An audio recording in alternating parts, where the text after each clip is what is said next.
The news spread across Nexus Station like wildfire. Alien diplomats rushed through the curved hallways, their voices raised in worried tones. 4,000 years of peace was about to end. Alan Carter watched the commotion from his office in the human embassy. His blue eyes followed the panicked movements of various alien species. Some had too many limbs, others too few, but they all shared the same expression of fear. "They actually did it," Lisa Williams said as she entered Alan's office. She handed him a datapad. "The Vrelkans officially withdrew from the peace treaty this morning." Alan took the pad and smiled slightly. "Right on schedule." Lisa leaned against his desk, her dark hair falling over one shoulder. "The council chamber is in chaos. The Jaxuri representatives are threatening to evacuate their entire species to the outer rim." "And what about the Tellarites?" Alan asked. "Demanding emergency protection from anyone who will listen," Lisa said. "The Moxon delegation has locked themselves in their quarters. Rumor says they're performing death rites." Alan nodded and stood up, straightening his diplomatic uniform. "And how many of them have asked about our reaction?" "All of them," Lisa said with a small laugh. "They can't understand why we're so calm." Across the station in the council chambers, Jack Owens sat at the human delegation table. Around him, representatives from 200 alien species argued loudly. Some pounded their appendages on tables. Others released stress chemicals that made the air thick and hard to breathe. The Galactic Council president, a tall Novan with silver skin, finally managed to restore order by activating the sonic dampeners. "The human delegation has been unusually quiet," the president said, multiple eyes focusing on Jack. "Do you have nothing to say about this crisis?" Jack stood up slowly. At 62, he was one of the younger representatives in the room, though most aliens couldn't tell human ages apart. "The human government acknowledges the Vrelkan Empire's decision," Jack said simply. "We've been expecting this." The chamber erupted again. A thin, insect-like alien rushed to Jack's table. "You knew. You knew peace would fail, and said nothing." The Zentari ambassador chittered. Jack shrugged. "We didn't know. We prepared. There's a difference." Back on Earth, Admiral Catherine Bennett received the alert while reviewing fleet deployments in her San Francisco office. The sun was just rising over the bay, painting the sky orange and gold. "Ma'am, the Vrelkans have withdrawn from the treaty," her aide said, looking worried. Catherine nodded and sipped her coffee. "Send the activation codes for Protocol Dormant Shield, and contact the _Indomitable_. Tell Commander Wright his shore leave is canceled." "Yes, Admiral," the aide said, then hesitated. "Should I notify the civilian authorities about possible panic?" Catherine smiled. "There won't be panic, Lieutenant. We've been ready for this since before your grandparents were born." On the Vrelkan flagship, Supreme Commander Zelfar watched recordings of the various species' reactions to their announcement. "Most are responding as expected," his intelligence officer reported. "Fear, confusion, diplomatic scrambling." "And the humans?" Zelfar asked, his scaled skin shifting to a darker green. The officer played the human news broadcasts, calm reporters discussing the development. Military analysts pointing out the long history of Vrelkan aggression. No panic, no emergency declarations. "They seem unconcerned," the officer said. Zelfar hissed softly. "Impossible. Their military has been dormant for 4 millennia, like all the others." In orbit around Mars, Commander Daniel Wright received his new orders aboard the _Indomitable_. The massive ship had officially been classified as a research vessel for decades.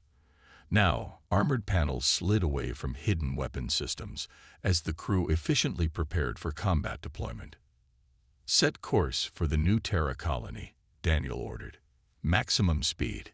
His second-in-command, Olivia Martins, studied the tactical display. "The Vrelkans will reach the colony 2 days before us." Daniel nodded. "The colonists can hold out. They've been drilling for this moment since the settlement was founded." Across the galaxy, as other species panicked and despaired, Humans simply activated long-prepared plans and moved with quiet purpose. The peace had been nice while it lasted, but humans had never really believed it would last forever. Protocol Dormant Shield activated across Earth and all human colonies within minutes. On screens everywhere, the emergency broadcast system displayed simple instructions without panic or urgency. Citizens moved with purpose, not fear. Commander Daniel Wright watched as the _indomitable transformed around him. Hidden compartments opened throughout the massive ship. Crew members removed scientific equipment to reveal weapon stations underneath. Sensor arrays shifted to combat configuration. Hull armor deployment complete, reported Olivia Martinez from her station. Weapons systems online. Shield generators at full capacity. Daniel nodded. How long until the last of the research cover is removed? 30 minutes, sir, Olivia said. The botanical lab is being converted to the secondary command center now. Across the ship, similar transformations took place. What had appeared to be a scientific vessel for decades was revealing its true nature. The _indomitable had never been a research ship. It had always been a warship in disguise. In the officers' mess hall, younger crew members gathered around Sam Peterson, one of the few veterans who had seen actual combat during a pirate skirmish years ago. "Why aren't we worried like the aliens?" asked a young engineer. "We haven't fought a real war in thousands of years either." Sam laughed. "Who told you that? We've been fighting the whole time." "But the peace treaty." "The treaty banned wars between member species," Sam explained. "It didn't stop us from fighting among ourselves when needed. Every colony has defense forces. Every ship has weapons. We kept calling them security and peacekeeping to keep the aliens happy." On Nexus Station, Jack Owens faced an angry group of alien ambassadors. The Vrelkan representative, Zortek, towered over the human, his reptilian eyes narrowed. "You maintained military forces despite the treaty," Zortek accused. "You violated the spirit of peace." Jack didn't flinch.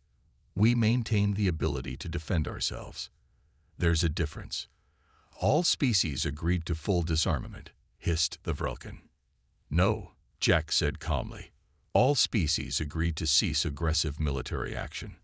The treaty never demanded we leave ourselves defenseless." The Tellarite ambassador pushed forward. "Is this true? We dismantled our entire defense network as a show of good faith." "And that was your choice," Jack replied.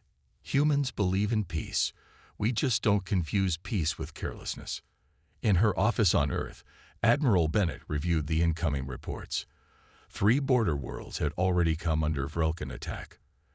Other alien species were begging for help, their own planets defenseless after millennia of disarmament. "The Tellarites are requesting immediate military support," her aide said. "The Jaxiri too." Catherine sighed. "We can't protect everyone. Priority goes to human colonies and longtime allies." "Ma'am," the aide said hesitantly, "why did we let the other species believe we had disarmed like them? We could have warned them." Catherine looked out her window at the San Francisco Bay. "We did warn them. For 4,000 years, our history books remained unchanged. Our museums displayed weapons. Our children learned about warfare. We never hid our belief that peace requires strength." She shook her head. "They just chose not to see it." On New Terra Colony, the sirens began to wail. Governor Maria Rodriguez activated the emergency broadcast system from her bunker deep beneath the main settlement. "This is not a drill," she announced to the colonists. "Vrelkan ships will reach our system in 48 hours. Proceed to your designated shelter areas. Defense volunteers report to your stations." In the colony's main square, Eric Stone directed civilians with practiced efficiency. Children filed into underground shelters without fear or confusion. Adults collected assigned equipment and moved to defensive positions. "We've been running these drills monthly for years," Eric told his team. "The only difference today is we're loading real ammunition." Across human space, the response was the same. Calm preparation, efficient movement. No panic, no chaos. The Vrelkins had expected easy targets and cowering victims. Instead, they found a species that had spent 4,000 years officially at peace while never forgetting how to fight. On his flagship, Zelfar received the first disturbing reports. Human colonies were not scrambling in panic. They were activating defense systems that shouldn't exist, deploying ships that weren't in any registry. Impossible, he muttered as he studied the data. The humans were supposed to be soft, unprepared. His intelligence officer looked troubled. "Sir, we've intercepted their communications. They're calling this Protocol Dormant Shield. It appears they've been preparing for war for centuries." The Vrelkin fleet entered the new Terra system with confidence. 20 warships against a farming colony should have been easy. Admiral Krev Nar watched the blue-green planet grow larger on his view screen. "Scan for defenses," he ordered. "Minimal orbital satellites detected," his sensor officer reported. "Ground installations appear to be standard communication arrays and weather control systems." Krevnar smiled, showing sharp teeth. "Begin landing procedures. The Supreme Commander wants this colony taken intact." On the surface, Governor Maria Rodriguez watched the Vrelkin ships appear on her monitoring system. The aliens had no idea they were being tracked by sensors hidden in what looked like ordinary farm equipment. "They're starting their approach," she told Eric Stone over the comm. "Defense grid status." "Ready and powered," Eric replied from the colony's hidden command center. "All civilians are in the shelters. Militia units in position." Maria nodded. "Hold fire until they're fully committed to landing." The children of New Terra sat quietly in underground bunkers. Teachers led them in games and songs, just like during the monthly drills they had practiced all their lives.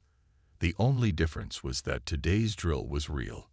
In the main square, what had appeared to be decorative fountains sank into the ground. In their place, anti-aircraft guns rose silently. Across the colony, harvesters and tractors were quickly converted to mobile artillery platforms by farmers who doubled as trained gunners.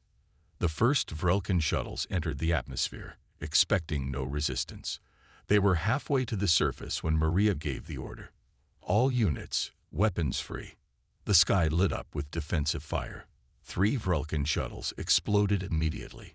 2 more spun out of control, crashing into the empty fields outside the settlement. In orbit, Admiral Krev Nar stared in shock at his displays. "What is happening?" There were no defense systems. "They were hidden, sir," his tactical officer said. "The colony has a full military-grade defense grid. It's coming online everywhere." Krevnar hissed in anger. "Launch all remaining shuttles. Begin bombardment of their positions." Before his orders could be carried out, new alerts sounded across the bridge. "Multiple ships entering the system," the sensor officer reported, his voice rising. "Human signatures." The _indomitable_ arrived at the head of a battle group of 5 ships. Commander Daniel Wright stood calmly on his bridge as the Vrelkin fleet came into view. "Target their command ship," he ordered. "Weapons officer, you are cleared to fire when ready." "Yes, sir," replied the weapons officer, Lisa Chen. Her fingers moved across her console with practiced precision. The _indomitable_ fired its main weapon. A beam of concentrated energy cut through space and sliced into the Vrelkin flagship. The alien vessel's shields flickered and failed. "Direct hit," Lisa reported. "Their shields are down." Daniel opened a communication channel. "Vrelkin fleet, this is Commander Daniel Wright of the Earth Defense Force. Your attack on New Terra colony is a violation of sovereign human territory. Withdraw immediately or be destroyed." Admiral Krev Nar stared at the human on his screen. The human ship had fired only once, with surgical precision, disabling his shields but leaving the rest of the ship intact. It was a warning shot from someone who could have easily destroyed them. "How?" Krevnar demanded. "Your ship is registered as a research vessel." Daniel smiled slightly. "You should update your records." On the planet's surface, the Vrelkin ground forces that had managed to land found themselves surrounded by well-trained colonists. What the aliens had expected to be simple farmers were revealing themselves as disciplined fighters. Eric Stone led a squad that captured a Vrelkan officer. The alien seemed bewildered as he was efficiently disarmed and restrained. "You are civilians," the Vrelkan said. "How do you fight like soldiers?" Eric checked the restraints. "On Earth, we have an old saying. A peaceful man is not a pacifist. We've been farming and training for generations." In orbit, Krevnar made his decision. "All ships, retreat to fallback position. Recall all ground forces." The Vrelkan fleet began pulling back, leaving their landed troops behind. Daniel watched them go. "Shall we pursue, sir?" Olivia asked. Daniel shook his head. "No need. Let them run. The message will spread faster that way." Across human space, similar scenes played out as Vrelkan forces encountered unexpected resistance everywhere they attacked. The aliens had expected easy conquests against soft, peaceful populations. Instead, they found humans who had never forgotten how to fight. News of the human victory at New Terra spread quickly through the galaxy. On Nexus Station, alien diplomats gathered in small groups, speaking in hushed tones. The humans had successfully defended themselves. It was impossible, yet it had happened. Professor Calmore, a respected Centauri historian, sat in his private research chamber surrounded by data screens. His six-fingered hands moved rapidly over the controls as he searched through human historical records. None of what he found was secret. It had all been publicly available for centuries. "Extraordinary," he whispered as he studied images of human military parades, training exercises, and defense drills spanning thousands of years. They never stopped preparing. His assistant entered with more data chips. "Professor, I found these in the public archives. Earth Children's Games and Entertainment." Calmore inserted one chip and watched in fascination. Children playing games that simulated combat. Entertainment shows that depicted warfare. Educational programs teaching strategy and survival skills. They trained their young through play, he said. Generation after generation, never forgetting. In the Galactic Council chambers, an emergency session had been called. Representatives from 200 species demanded answers from the human delegation. Jack Owens stood calmly at the center of the storm. "The humans have violated the spirit of the peace treaty," shouted the Jaxuri representative. "They maintained military forces, while the rest of us embraced true peace." Jack waited for the noise to die down before speaking. "I have reviewed the treaty text with great care. It forbids aggressive military action between member species.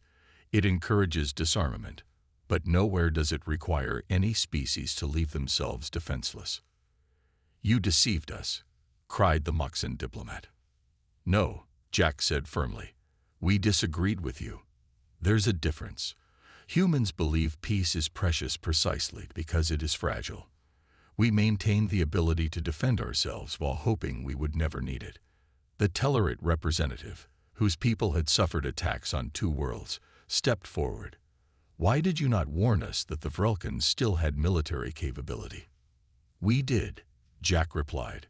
"Every human diplomatic mission for 4,000 years has included military advisors. Every trade delegation has offered defense technology. You all declined, saying such things were no longer necessary." Across the chamber, Zortek, the Vrelkan ambassador, watched with narrowed eyes. After the session, he sent an encrypted message to his government. The humans were prepared. "They have defended all their territories successfully. Public opinion is turning against us." Supreme Commander Zelfar received the message on his flagship, now retreating from human space. His scales darkened with anger. "Launch the propaganda campaign," he ordered his communications officer. "Tell the galaxy that humans never truly embraced peace, that they have been planning for war all along." But the Vrelkan claims found little support. Professor Calmore appeared on galactic news networks, sharing his research. "Human history is filled with periods of peace between conflicts," he explained. "They developed a culture that values peace while remaining ready for war. They never claimed otherwise." In her office on Earth, Admiral Bennett reviewed requests flooding in from various alien governments. Everyone wanted human military advisors now. Everyone wanted defense technology. "We can't help them all," her aide said. Catherine nodded. "Prioritize our longtime allies and strategic partners, and arrange a meeting with the Tellarite ambassador. They're in the most immediate danger." On New Terra, cleanup efforts were underway. The damaged sections of the colony were already being rebuilt. Governor Maria Rodriguez walked through the main square with Eric Stone, surveying the repairs. "The children are asking when they can come out of the shelters," Eric said. Maria smiled. "Tell them soon. The danger has passed for now." "They weren't scared," Eric noted. "Not like alien children would have been." "Because we never lied to them about the world," Maria replied. "We taught them that peace is worth working for, but you must always be ready to defend it." On Nexus Station, Jack Owens met privately with representatives from several smaller species. They had come seeking protection and alliance. "We dismantled everything," said the Proxian ambassador sadly. "We truly believed eternal peace was possible." Jack nodded sympathetically. "Peace is possible, just not guaranteed. Humans learned long ago that hope for the best, prepare for the worst is not just a saying. It's how you survive." The Vrelkans returned with a larger fleet. This time, they targeted multiple human colonies at once, hoping to overwhelm Earth's defenses by spreading them thin. Their first target was Cirrus Prime, a mining colony in the outer reaches of human space. Lieutenant Ryan Peters stood at the edge of the colony's main dome, watching the sky through reinforced glass. Red warning lights flashed across the control panels. "Vrelkan ships entering orbit," reported his communications officer. "At least 15 vessels, much more than at New Terra." Ryan nodded calmly. "Sound the alert. All civilians to shelter areas. Defense teams to positions." Across the mining colony, people moved quickly but without panic. Children were led underground by teachers. Adults sealed pressure doors and activated defense systems hidden within mining equipment. In the main control center, Chief Engineer Susan Morgan activated her console. Screens lit up showing the colony's true defensive capability. "Mining lasers coming online," she reported, redirecting power from ore processors to shields. What the Vrelkans thought were simple mining lasers, used to cut through rock, were actually powerful weapons. The ore processors, which normally refined valuable minerals, now powered shield generators protecting the colony. The first Vrelkan ships entered the atmosphere. They expected light resistance at most. Instead, concentrated beams of energy shot upward from what looked like mining equipment, cutting through 3 ships immediately. On Nexus Station, the Galactic Council remained deadlocked. Some species wanted to condemn the Vrelkan aggression. Others feared taking sides would draw them into the conflict. "We must maintain our neutrality," insisted the Novan president. "The peace treaty still stands for all other species." Jack Owens listened with growing frustration. "While you debate, people are dying. The Vrelkans have attacked 15 different worlds in the past week." "Human worlds," the president pointed out. "This conflict is between your species and the Vrelkans." "For now," Jack said. "But do you truly believe they'll stop with us?" In a private meeting room nearby, Diplomatic Officer Gary Harrison sat across from representatives of the Tellarite species. Unlike many aliens, the Tellarites had always maintained some defensive capability, though far less than humans. "We wish to formalize an alliance," said the Tellarite ambassador. "Our worlds are next if the Vrelkans succeed against your colonies." Gary nodded. "We can provide advisors and defensive technology immediately. Our shipyards can refit your vessels with modern weapons within weeks." "Your readiness is remarkable," the Tellarite said. "Were you truly expecting this for 4,000 years?" Gary smiled slightly. "There's an old saying on Earth. Peace is not the absence of conflict, but the ability to handle conflict by peaceful means. We always preferred peace. We just never trusted it would last forever." On Cirrus Prime, the battle rage. The Vrelkins had landed troops, but the colony's defenders held strong. Ryan Peters led a squad through the mining tunnels, using their knowledge of the complex underground system to outflank the alien forces. "They're not used to actual combat," Ryan told his team as they prepared an ambush. "Their soldiers have trained in simulations, but they haven't faced real opponents in thousands of years." His team, like all human defense forces, had trained in live-fire exercises their entire lives. The difference showed as they efficiently contained and defeated the Vrelkin ground troops. Above the colony, the space battle continued. The Indomitable arrived with 2 support ships, engaging the remaining Vrelkin vessels. Commander Daniel Wright directed his forces with precision, targeting enemy weapons and engines rather than destroying the ships outright. "We want prisoners and intact vessels," he reminded his weapons officer. "Intelligence needs to understand their technology." Across human space, similar battles played out. The Vrelkins had superior numbers, but humans had been preparing for this moment for generations. Every colony, every outpost, every ship had hidden defenses and well-trained personnel.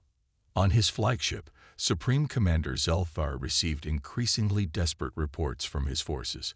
His scales had turned a pale green, a sign of stress in his species. "How can they be this ready?" he demanded of his advisors. "They were supposed to be soft after 4,000 years of peace." His intelligence officer displayed images from human historical archives. "Sir, they never stopped training. They never stopped building. They just called it something else." Zelfar stared at the images in disbelief. Then his eyes narrowed as a new report came in. They'd found Earth's location. "Good. Prepare the Armada. We will strike at their homeworld directly." The Vrelkin Armada approached the Sol system with overwhelming force. 100 warships moved in tight formation, their weapons charged and ready. Supreme Commander Zelfar stood on his bridge, watching Earth grow larger on his view screen. "No sign of defensive platforms," reported his sensor officer. "Minimal orbital installations detected." Zelfar narrowed his eyes. "Don't be fooled. Scan for hidden defenses." "Nothing unusual, sir. Just communication satellites and space stations." Zelfar remained suspicious. The humans had hidden their true strength everywhere else. Why would their homeworld be different? On Earth's largest space station, Commander Nickel Freeman monitored the approaching fleet. The station appeared to be a civilian habitat and trading post. In reality, it was the command center for Earth's orbital defense network. "They're entering the outer defense perimeter," she reported to Admiral Bennett. "Holding formation." Catherine nodded. "Let them come closer. Don't activate defenses until they're fully committed." Across Earth, civilians moved calmly to underground shelters. Children carried small bags of personal items, treating the event like the drills they had practiced throughout their lives. There was no panic, no chaos in the streets. In orbit, what appeared to be ordinary satellites began to shift positions slightly. Communication dishes rotated to reveal weapon ports. Weather monitoring stations opened to expose missile launchers. Civilian space stations extended hidden armor plating. Zelfar's fleet continued its approach, unaware they were entering a carefully prepared killing zone. "Launch first wave attack craft," Zelfar ordered. "Begin bombardment of major population centers." The Vrelkin ships launched hundreds of smaller attack vessels. They had crossed halfway to Earth when Admiral Bennett gave the order. "Activate orbital shield. All units, weapons free." Space lit up around Earth as thousands of hidden defense platforms revealed themselves and opened fire simultaneously. The first wave of Vrelkin attack craft disappeared in seconds. 20 of their larger ships suffered critical damage before they could raise shields. Zelfar stared in shock at his tactical display. "Impossible. Where did these defenses come from?" "They were there all along, sir," his tactical officer said, voice shaking. "Disguised as civilian infrastructure." Before Zelfar could respond, new alerts sounded across his bridge. Multiple ships approaching from Mars orbit, more coming from Venus, and, sir, There's a massive fleet emerging from behind Earth's moon. Earth's hidden defense fleet emerged from concealment. Leading them was the Indomitable now joined by hundreds of other warships that had been disguised as cargo vessels, science ships, and civilian transports. Just as Zelfar was absorbing this shock, another surprise appeared on his sensors. "Sir, unknown fleet approaching from Sector 7. A new group of ships entered the battle. These weren't human designs. They were Tellarite vessels, led by Admiral Dexnar, who had rushed to Earth's aid with every combat-capable ship in his fleet. This is Admiral Dexnar of the Tellarite Defense Force," came the transmission to all ships. "We stand with our human allies against Vrelkan aggression." Other alien ships began arriving. Species that had quickly rebuilt their military forces with human help over the past weeks. What had started as a human conflict was becoming a multi-species alliance. Some Vrelkan ships managed to breach Earth's orbital defenses. Drop ships entered the atmosphere, heading for major cities. In London, Sergeant Paul Winters led a civilian militia group that had trained for this moment for generations. "Remember your training," he told the men and women gathering in the old underground tunnels beneath the city. "We've been preparing for this day for centuries." What looked like ordinary civilians produced hidden weapons and moved with military precision to defensive positions. Transportation workers opened secret armories built into subway stations. Teachers led children to secure shelters while the elderly activated communication networks.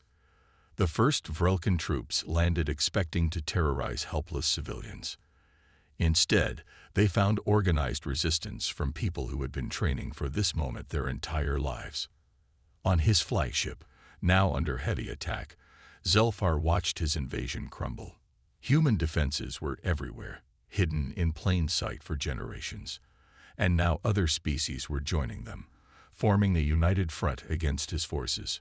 "Sir," his communications officer said hesitantly, "we're receiving a transmission from our homeworld. The High Council is requesting that we open negotiations for surrender." Peace talks began 1 week later on Nexus Station. The main conference room was filled with representatives from dozens of species. At the center table sat Laura Hughes, Earth's chief negotiator, facing the Vrelkan delegation led by senior diplomat Zevral. Laura was calm and composed, her gray hair pulled back neatly. She had spent 40 years studying Vrelkan culture and language, though the aliens had never known this.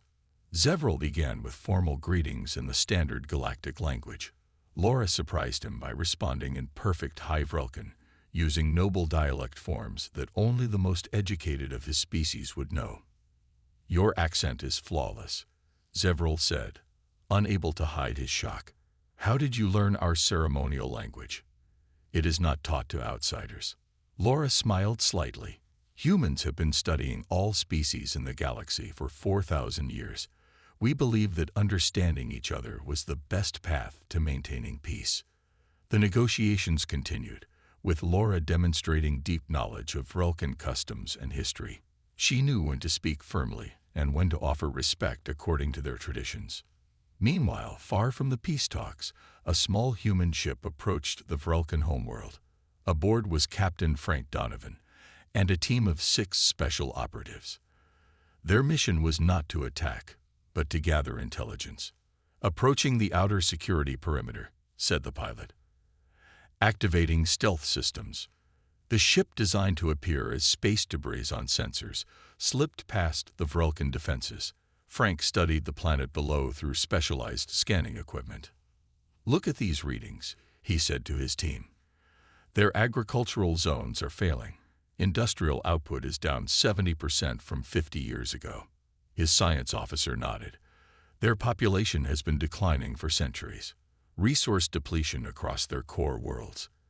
They didn't attack us because they're warlike. They attacked because they're desperate." This information was transmitted back to Earth, where Admiral Bennett reviewed it with her advisors. "So the war wasn't about conquest," she said. "It was about survival. They needed our resources." Her political advisor nodded. "Their government kept their economic collapse secret from their own people, blamed other species for their problems, The war was a distraction from internal issues. Catherine thought for a moment. Send this to Laura at the peace conference. It changes everything. Back on Nexus Station, Laura received the information during a break in negotiations. When talks resumed, she changed her approach. Before we continue discussing borders and reparations, she said to the Vrelkan delegation, I would like to address the real issues facing your people. She displayed data about their resource crisis, agricultural failures, and population decline. The Vrelkan delegates looked stunned. How did you obtain this information? Zevral demanded. That's not important, Laura replied. What matters is that humans faced similar challenges in our history. We found solutions. We can help your people do the same. Instead of demanding surrender terms, Laura offered cooperation. Human agricultural experts could help restore Vrelkan food production. Human engineers could develop sustainable resource management systems. As Laura spoke, the mood in the room changed. The Vrelkans had expected punishment. Instead, they were being offered a path forward. Not everyone welcomed this turn. On a Vrelkan military outpost, General Kravzor received news of the peace talks with anger. Weakness, he hissed to his loyal officers. Our leaders grovel before the humans while our people suffer. He ordered his remaining ships to prepare for one final attack. Not against Earth this time, but against Nexus Station itself, targeting the peace conference. If we cannot win this war, he told his commanders, we will ensure no one wins the peace. On Earth, intelligence picked up communications about the planned attack. Admiral Bennett immediately dispatched the Indomitable and a joint human Tellarate fleet to protect Nexus Station. Commander Daniel Wright received his orders while his ship was still undergoing repairs. We'll be ready in time, he told Olivia Martinez as they rushed to prepare. We've come too far to let peace fail now. The race was on. Human ships hurrying to protect the peace talks, while Vrelkan hardliners prepared for a desperate final attack that could plunge the galaxy back into war. 1 year after the failed Vrelkan attack on Nexus Station, representatives from over 300 species gathered on Earth. The Grand Assembly Hall in Geneva had been specially built for this historic meeting. Above the main entrance, a simple sign read, Peace through strength, unity through understanding. President Amy Callahan stood at the podium, her voice carrying clearly through the vast chamber. At 72, she was relatively young for a galactic leader, but her eyes held the wisdom earned through decades of public service. 1 year ago, the galaxy faced a choice, she said. Return to conflict or build a lasting peace. Today, we choose the harder path, creating a peace that acknowledges our differences while celebrating our common goals. In the audience, Zevral, now the Vrelkan Prime Minister, listened attentively. The hardliners in his government had been removed after their failed attack. Their desperate assault on Nexus Station had been intercepted by the combined human Tellarate fleet, led by the Indomitable. General Kravzor and his loyal officers now faced justice on their homeworld for attempting to sabotage the peace process. The Vrelkan people, learning the truth about their resource crisis, had embraced cooperation with humans and other species. The new Galactic Cooperation Treaty has 3 core principles, President Callahan continued. First, all species have the right to defend themselves. Second, knowledge and resources must be shared for the benefit of all. Third, differences must be resolved through dialogue before action. In the front row, Admiral Catherine Bennett and Tellarate Admiral Dex Nar sat side by side. Their joint fleet exercises have become the foundation for the new Galactic Defense Force. The humans taught us something valuable, Dex Nar whispered to Catherine. Peace is not the absence of conflict. It's the wisdom to prepare for it while working to prevent it. Catherine nodded, and the Tellarates taught us that we're stronger together than alone. Throughout the galaxy, changes were visible everywhere. Vrelkan agricultural zones flourished with new techniques learned from human farmers. Human civilian ships now carried Jaxiri communication technology. Tellarate defense systems protected trade routes used by all species. On Nexus Station, Professor Callamore completed his new historical text, The 4,000-Year Misconception: How Humans Maintained Peace Through Readiness. It would become required reading at schools across the galaxy. Jack Owens, now Earth's senior ambassador, gave tours to young diplomats from various species. They walked through a new museum showing how humans had hidden defenses in plain sight for millennia. The mistake others made, Jack explained, was thinking that preparing for war meant wanting war. Humans always preferred peace. We just never confused hope with strategy. One of the young diplomats, a Moxen who had lost family in the conflict, looked troubled. But if everyone arms themselves, doesn't that increase the risk of war? Jack smiled. There's a difference between defensive readiness and aggressive intent. The new treaty recognizes that difference. We build shields before swords. In a classroom on New Terra Colony, children studied alongside young Vrelkans whose families had relocated there. Their teacher, Maria Rodriguez, now Governor Emeritus, pointed to images of Earth's history. For most of human existence, she told them, we had to defend ourselves. We learned that peace required both hope and preparation. Now we teach that lesson to the galaxy. On the rebuilt Vrelkan homeworld, human agricultural experts worked alongside local farmers. What had once been dying fields now grew with new life. In orbit, joint research stations developed technologies to heal the environmental damage of centuries. The final element of the new galactic order was formally established that day. A rapid response force comprised of ships and personnel from 30 species, ready to defend any world under threat. As the ceremony concluded, historian William Grant recorded his final thoughts for posterity. The galaxy laughed when humans revealed they had never truly disarmed.